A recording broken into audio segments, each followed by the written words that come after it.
Hello friends, welcome to our channel super સહેલિયા. હું પ્રીતિ પટેલ આજે એકદમ સિમ્પલ રેસીપી લઈને આવી છું, પણ નોર્મલ કરતાં જુદી છે. આજે આપણે કેબેજ અને પોટેટોનું શાક બનાવીશું, જે મેં બંને સાથે સમારી લીધા છે ઝીણા ઝીણા. બટાકાના પીસ પણ આટલા જ છે. વઘારમાં આપણે લઈશું મસાલા ડબ્બામાંથી રાઈ, જીરું, હળદર, લાલ મરચું, અને વઘારમાં આપણે નાખીશું લીલા મરચાં, લીમડી, અને આ છે બેડગે મિરચી, સૂકું મરચું. તો ચાલો આપણે વઘાર શરૂ કરીએ. તો મિત્રો, તેલ આપણું ગરમ થઈ ગયું છે. હવે આપણે એમાં નાખીશું રાઈ. રાઈને સરસ ક્રેકલ થવા દઈશું. રાઈ ક્રેકલ થાય તો જ કેબેજમાં એનો સ્વાદ આવે છે. અને રાઈ થોડી આગળ પડતી હોવી જોઈએ. તો રાઈ આપણી ક્રેકલ થઈ રહી છે. હવે આપણે નાખીશું જીરું,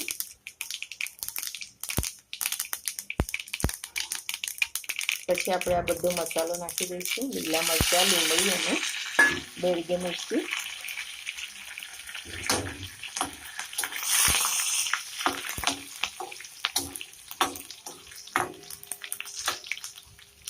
સરસ લીલા મરચાં શેકાય, આપણું લાલ મરચું શેકાય પછી આપણે ગેસ ધીરો કરી દઈશું અને નાખીશું લાલ મરચું. લાલ મરચું બરવું ના જોઈએ, એટલે આપણે થોડું એમાં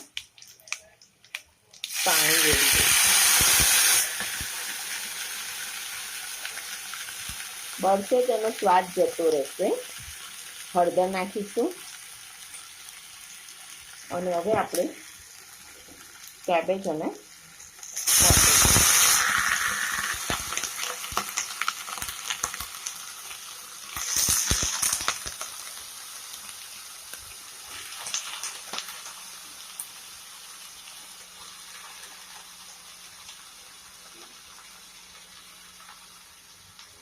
બધું શાક નાખ્યા પછી આપણે મીઠું પણ હમણાં જ નાખી દઈશું, એટલે શું કે બટાકામાં અને કેબેજમાં સરસ ચડી રહે.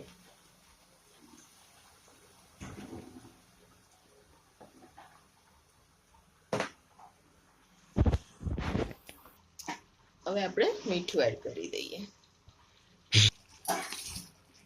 ચાલો હલાવી દઈએ.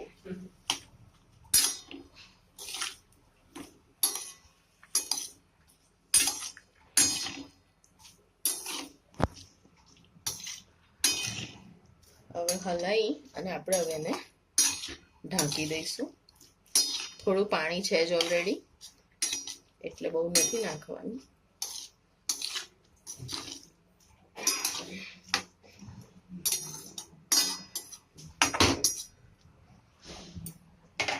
હવે આપણે ઢાંકી દઈશું.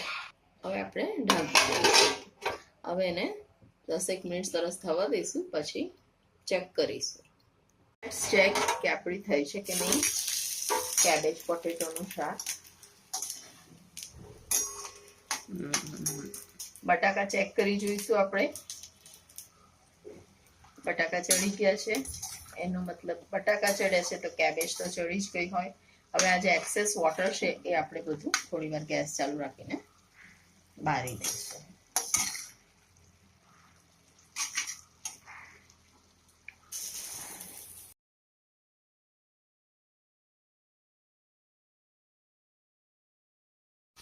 તો પાણી બધું સરસ બરી ગયું છે, જો સહેજ પણ પાણી નથી. હવે આપણે ઉપરથી લીલું કોપરું નાખીશું. આપણે જે ભગવાનને ધરાઈએ છીએ અને કાચલી ફોડીને પાણી નીકળે છે, એ કાચલીનું જે કોપરું હોય એ નાખીશું.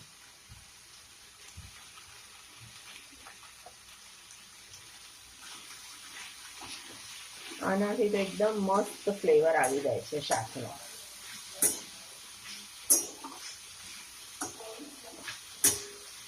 કોપરું હેલ્થ માટે પણ ખૂબ જ સારું છે.